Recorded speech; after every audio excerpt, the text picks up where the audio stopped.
medicina do sono, né, terapia intensiva pediátrica, terapia pediátrica e também pneumologia. Então, aspectos. Outra pergunta da investigação, é importante falar que existe doença de comunicação compulsória, certo? Os pacientes têm diagnóstico, por exemplo, de infecção pelo HIV, malária, e a pessoa interna com uma paralisia flácida, você tem que fazer, todo profissional de saúde tem que fazer uma documentação compulsória. Então, além de rastrear os locais que estão contaminados, também rastreia no hospital que ele tem um quadro clínico que seja similar a polio. Antes disso, primeiro agradecer esse trabalho que o Walter faz. E eu posso dizer que há 35 anos atrás eu fui estudar no exterior, minha esposa, tinha uma bolsa do Walter. Então, indiretamente, eu também sou grato ao Walter só pela educação que pôde prover para mim e para minha esposa há 3 décadas atrás. Mas falando do assunto propriamente dito, sabe? Acho que a Karine provavelmente vai falar um pouquinho melhor aqui da poliomielite aguda, que é o poliovírus, tem 3 poliovírus diferentes, que vai dar paralisia flácida, em geral é assimétrica, e o pico desse epidemiologia varia na década de 50, 60, e assim no pós-poliomielite, 30, 40 anos depois, que volta a ter uma nova fraqueza. Então, na década de 80 e 90, que a gente começou a ver de forma mais intensa esse quadro clínico, certo? Então, a polio transforma o sistema nervoso que vai cometer quem teve poliomielite aguda depois. E a quadro clínico é nova fraqueza, atrofia. Está dando para ouvir? Mais perto, obrigado. Então, alta fraqueza muscular, aquele membro que não estava cometido, mas a tem atrofia muscular e tem muita fadiga durante o dia e dor no corpo, meio global. Não é só aquele ombro, aquela perna que você usa mais, mas ele é uma coisa global. E também tem tolerância ao frio, provavelmente uma questão sensitiva, mas também diminuição da massa muscular. Existem diversas teorias, mas o que você mais acredita é que depois que teve a polio aguda, digamos, quando o indivíduo se recupera, tem novas fibras nos neurônios que estavam presentes, fizeram essas novas fibras, e eles com o tempo envelhecem, ou os neurônios que estão presentes perdem. Você perde controle dos músculos, por causa que você tem perda neuronal, seja dos axônios, seja do nervo como um todo. Certo? E se a gente for falar dos distúrbios respiratórios, a gente tem os distúrbios do sono, que eles impactam de forma importante. Então a gente pode ter insônia, pode ter apneia do sono, e pode ter movimento de pernas. O que é esse movimento de pernas? Esse slide está bonitinho, então você tem a pessoa mexendo a perna e chutando, mas na realidade ela é só uma contração, sem mexer. É isométrico. A gente vê isso também bastante em quem é lesado medular, apesar de não ter nenhuma nervo controlando os músculos. De alguma forma existe um mecanismo que tem esse movimento que se repete ao contrário. Se ele for muito frequente, ele pode impactar no sono e a pessoa tem sono. Então essa coisa de acordar cansada pode ser não só após polio, mas pode ser porque tem um problema do sono associado. E a outra coisa que tem, a gente chama da síndrome das pernas inquietas, que é um pouquinho diferente, é o fenômeno da vigília. Ele tem uma variação circadiana, ou seja, ele é mais frequente no início da noite. E a pessoa sente uma vontade, uma vontade assim, que você tem que mexer. Pode ser as pernas, pode ser os braços. E a pessoa tem que mexer, piora no repouso, melhora. Como é que quem tem polio, que está sentado o dia inteiro, vai sentir isso? Já é um pouquinho mais difícil. Se for os braços, você vai entender. Ou é só uma sensação desagradável na perna, que você precisa que alguém mexa, ou você mesmo mexa. Certo? Mas isso pode impactar no início do sono, pode impactar no controle da vida como um todo, se sentir melhor. E aí, quando a gente avalia o sono, eu consigo não ver as pernas inquietas, mas o movimento periódico de membros, que tem essa sigla em inglês PRM. Eu não quero gastar muito tempo aqui nas ondinhas para você, mas aqui nós temos uma época da polissonografia que a gente tem 1 minuto aqui, e vocês estão vendo embaixo das ondinhas verdes, tem o eletromiograma de pernas, Então, uma coisa que você coloca na perna, e você vê que você tem uma contração aí, 1, 2, 3 contrações que estão mostrando aí no vermelho. Então, aqui é 1 minuto, imagine a noite toda inteira a pessoa fazendo isso. Isso vai fragmentar o sono, e a pessoa pode sentir durante o dia, ficar mais cansado, está se sentindo bem. E talvez o problema respiratório mais frequente no pós-pólio é a apneia obstrutiva do sono, que era muito frequente na população geral. Então, adultos, né, na faixa dos 20 a 80 anos, a frequência de apneia obstrutiva do sono é de 30%. Então, 1 de cada 3 pessoas tem apneia obstrutiva do sono. Ele é mais frequente na apneia obstrutiva do sono. O que é isso? São pessoas que roncam. Em geral, está associado com o aumento do peso. Mas quando você tem uma doença muscular e a forma diferente, também tem flacidez. Então, o aumento do peso mais a flacidez contribui para que quando você dormir, relaxa a garganta e aí começa a roncar. Então, o ronco é um sinal de alerta. Só que se o indivíduo ronca, quer dizer que a garganta está diminuindo de calibre, está ficando cada vez menor. E se ela fechar completamente, o ar não vai passar. Você faz força para respirar, não põe o ar para dentro, então não põe oxigênio. Você não consegue pôr o ar para fora, com exala o gás carbono. O organismo entende aquilo como dispositivo de risco. Dura uns 10, 20 segundos, aí você desperta, você não chega a ficar acordado. Desperta, é uma coisa breve, volta a respirar e dorme de novo. Quem tem apneia obstrutiva do sono não tem um evento desses, tem múltiplos eventos à noite. E aquilo que pode impactar a pessoa se sentir cansada durante o dia, ou ter sonolência, certo? Então, é o que se vê mais, certo? Então, só para mostrar para vocês as ondinhas aqui, se olhar no meio da tela em vermelho, tem o fluxo que vai no nariz. Em azul, o esforço do tórax do abdômen. Notem que, né, você tem um período ali, uns 20 segundos, que o ar não passa. E aí, quando eu olho embaixo, vocês estão vendo a saturação de oxigênio que está em 89, eu estou em 77. Quer dizer, o oxigênio. Então, isso é um evento que aconteceu aqui nessa época. Quem tem isso, tem vários desses à noite. Isso vai impactar não só as funções cerebrais, mas aumenta o risco de doenças cardiovasculares, né? Derrame, né? Infarto, miocárdio, tensão arterial. Então, controlar isso é importante. Esses slides têm uma coisa interessante que também mostra o movimento de pernas ali embaixo. Então, numa tela de noite inteira, e quem já fez uma polissonografia consegue ver isso, eu olho em cima lá o oxigênio do sangue, que ele devia estar retinho. Tem períodos que o oxigênio desce. Que coincide com aquelas risquinhos vermelhos que são as apneias obstrutivas, certo? Que acontecem principalmente durante o sono. Certo? Então, se a gente for falar um pouco de poliomielite, então, falei da apneia obstrutiva do sono, que é um fenômeno importante. Mas a gente tem que, na pós-polio, ter uma fraqueza muscular progressiva e ela um pouquinho mais acelerada a partir de uma certa idade. E pode levar a insuficiência respiratória. Então, na década de 60, na Califórnia, tinha esses ventiladores com pressão positiva, que a gente não teve aqui no Brasil. Tem isso um pouquinho de diferença do perfil das pessoas que têm pós-polio aqui.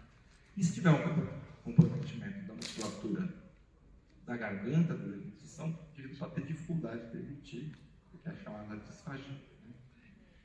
E aí eu vou falar do segundo problema respiratório, que é um problema do dia e da noite, mas é mais impactante na hora do dorme, que a gente chama da hipoventilação alveolar. Hipo é de menos, né? Esse aqui ventila menos, quer dizer, o ar entra menos nos pulmões. É como se a força dos músculos, ou a conformação do tórax, faz com que seja mais difícil do ar entrar e sair. E aí os sintomas são um pouquinho diferentes, mais falta de ar, dor de cabeça pela manhã, né? E fadiga. Aqui nós estamos vendo o exame do sono de novo, em preto está o oxigênio do sangue. Note que tem 3 momentos que o oxigênio do sangue cai bastante, sem ter muito das risquinhos vermelhos, sem ter muita apneia. O indivíduo tem mais uma respiração superficial. E aí, quando eu olho uma época de sono, eu estou vendo ali, você vê que eu chulei vermelho aí, 71 é saturação de oxigênio, né? E embaixo nós temos o gás carbônico exalado. Normal do gás carbônico é entre 35 e 45, você vê que ele está 50. Então, é como se você não tivesse, né, exalando o ar completamente e você acumula gás carbônico, né? Não sabe, é que nem, quase como aquela coisa que a gente fala, que eu não posso usar, né, respirar com saquinho, porque eu vou reinalar o próprio gás carbônico. Aqui no caso é os comandos do cérebro, ou a caixa torácica não está sendo suficiente para ventilar, para fazer o ar sair do pulmão adequadamente. Quais seriam esses efeitos? Né? Então, pode ter sonolência excessiva, sono não respirador e principalmente apneias obstrutivas e hipoventilação alveolar. Mas tem casos que podem ter apneia central também. E as apneias centrais, principalmente quando você tem a forma bulbar. Assim como o poliovírus pode comprometer os neurônios da medula espinhal, ele também pode ir para o bulbo, os músculos que controlam justamente essa questão da motricidade dos músculos da garganta e nosso centro respiratório, porque o nosso mar capaz da respiração fica na nuca. Toda mãe fala, bate a cabeça na nuca, que é onde está meu mar capaz. Controla a respiração, é essencial ali. Aquela região, então, se tiver lesão ali, pode estar comprometimento. Certo? Então, nesse estudo aqui, do Kahneman, ele pegou 71 pessoas saudáveis, comparou com 38 pacientes com síndrome pós-pólio. O que ele encontrou? Foi só questionário. Que quem tinha pós-pólio tinha mais cansaço acordado, tinha mais sonolência diurna, tinha mais queixa de sono, restaurador e dor de cabeça pela manhã, assim como essa queixa das pernas inquietas, das pernas que se mexem. E se a gente for ver em termos de função pulmonar, e eu me incluo nisso, a gente sabe que a função pulmonar não muda com a idade. Eu estou numa idade mais avançada, né? Então o que acontece? O pulmão ele cresce até uns 21 anos. E aí, dos 21 anos, ele se estabiliza, e a partir de 60 anos, passa a ser um pouquinho mais intensa. Por isso que quem fuma começa a ter DPLC depois dessa idade, porque ele, né, ele atingiu muito o pulmão dele, mas ele tinha uma reserva adequada. Não chegou a 60 anos, a coisa vai mais veloz. Os indivíduos com síndrome pós-pólio, ele vive essa taxa de queda em torno de 1% por ano. Na pós-pólio é um pouquinho mais, em torno de 1,9, 1,7, né, do predito da sua função pulmonar, que é chamada capacidade vital, que é um exame que você faz assim. Quem já foi no pneumologista já avaliou essa função pulmonar, que você sopra, mede a capacidade vital, do ar a cada pulmão. Então, isso é um teste mais simples de fazer. E por que é importante de saber assim, para o profissional de saúde? Porque ele vai indicar indiretamente se o indivíduo está mais chance de reter CO2. Esse gráfico foi feito em indivíduos com síndrome pós-pólio, você está vendo embaixo a capacidade vital e no eixo da vertical nós temos o CO2. Você vê que até se a gente for olhar para a direita para a esquerda, você vê que quando a capacidade vital tem em torno de 50%, então que a partir do momento que ela ficar abaixo de 50%, é que aumenta a chance do indivíduo reter gás carbônico. Em relação à apneia central, ela é mais frequente em quem tem comprometimento do bulbo, na região mais, né, no início aqui da foto posterior. Você vê que nesse estudo mostrou que, né, a apneia obstrutiva e mista e hipopneia tem presente na polibulbar e no bulbar, mas na polio, né, com fenômenos bulbares tem mais apneia central. Certo? E aí o cuidado, o tratamento é um pouquinho distinto quando a gente for fazer pressão positiva. Certo? E esse estudo, eu acho que ele exemplifica melhor como é que é a função respiratória em relação a pós-pólio. Foi um estudo coletivo da Clínica Mayo, lá em Minnesota, eles tiveram 35 pacientes. Questão da apneia obstrutiva do sono e da hipoventilação e quem tinha anos. E aqui, se a gente olhar em azul, nós temos quem tem apneia obstrutiva. Em que o CO2, se a gente for olhar embaixo, está normal, mas o número de apneias está aumentando. Então, esse indivíduo talvez você passe esse tratamento ideal. Em vermelho, só tem hipoventilação. Só, né? Você tem uma doença isolada de hipoventilação. Certo? E os verdes são que tem a combinação dos dois. O que essa pesquisadora viu? Ela viu que, em geral, quem tem mais hipoventilação teve na polio aguda um comprometimento do tórax. Porque já, né, se for uma coisa mais apendicular, não, mas quando comprometia o tórax, ele que dava mais problema. E é o que a gente vê aqui no Brasil. Né? Então, só para mostrar um exemplo para vocês, mostrando queda de saturação que tem combinação dos dois. Né? Eu vejo vermelho as apneias obstrutivas, roxo, embaixo do movimento de pernas, tem todo aqui nesse paciente. Então, se a gente considera, pensando assim, quem tem mais chance de apneia obstrutiva? Se a poliomielite aguda foi um movimento com membro isolado, sempre tem a lesão do tronco bulbo, a obesidade, que é o fator das pessoas como um todo, e, em geral, a capacidade normal acima de 50%. E aí, a ventilação vai ser para quem tem, né, fenômenos neurológicos mais difusos da poliomielite aguda, que envolvem membros e troncos. Certo? Em geral, tem escoliose e uma capacidade vital mais baixa, E também hipertensão pulmonar, que é uma complicação cardíaca mais grave. Então, o ideal é a gente discutir esse tipo de situação. Certo? Eu já falei para vocês. Só mostrando um pouquinho de dados lá da Unifesp, né, a colaboração com o grupo do sono, o grupo da neuromuscular liderado por professora Gari. E a gente compara 49 pacientes pós-poli e 20 com sequela pós-renite. Quando a gente olhou, a gente viu que quem tinha pós-poli, aí tem vários números da polissonografia, mas toma atenção ali na eficiência do sono. Quer dizer, o tempo que você fica na cama e o quanto que você dorme. Quem tem esse pós-poli tem essa eficiência menor. Né? Além disso, tem menos sono REM, aquele sono que a gente sonha, bem sono restaurador. Quando a gente olhou as outras variáveis respiratórias, o número de apneia, saturação, não deu muita diferença. Então, a nossa conclusão foi isso. A qualidade do sono que tem no pós-poli é pior do que tem sequela de poli. Mas a frequência de movimentos respiratórios e sequela de poli é igual nos dois grupos. De qualquer forma, ter movimento de pernas foi muito mais frequente que a população geral. Em geral, uns 3 a 5% da população normal, que 16% do pós-poli, e a apneia obstrutiva do sono aqui é bastante também.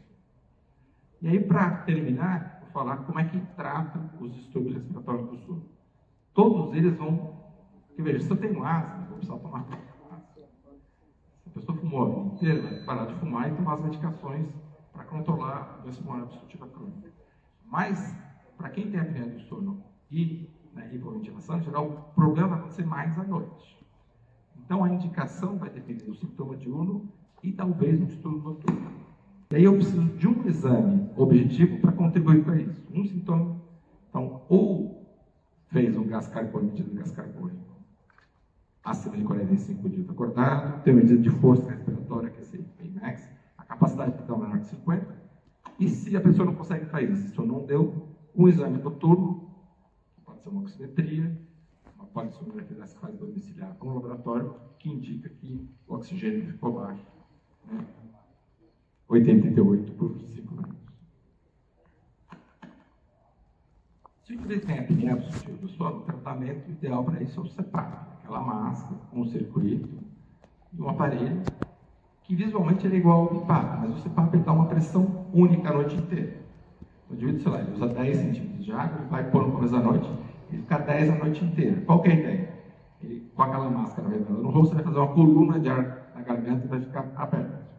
E hoje em dia a tecnologia melhorou, que ele manda para a nuvem, você fica, né? A nuvem é o HD dessas companhias, em que está tudo criptografado, quer dizer, é o provedor de saúde, né? É a indústria que está com as suas informações, e você mesmo pode ter, né? Tem aplicativo no celular, você consegue saber, essa noite eu dormi tantas noites. Mas não é só isso que ele diz. Ele diz a quantidade de ar que está tomando, diz o número de apneia, então é importante também para a gente controlar o tratamento, saber se ele está adequado. Porque se, por exemplo, esse aqui, o vazamento está alto, com essa linha amarela, então eu sei que eu tenho que trocar máscara. Ou, de repente, o ar está escapando da boca, eu tenho que tomar outro cheiro. Então, ele melhora o controle e o uso do tratamento, certo? Então, dessa só o tratamento para a pessoa conseguir utilizar, certo? Isso é o que eu gostaria de falar para vocês. Então, não,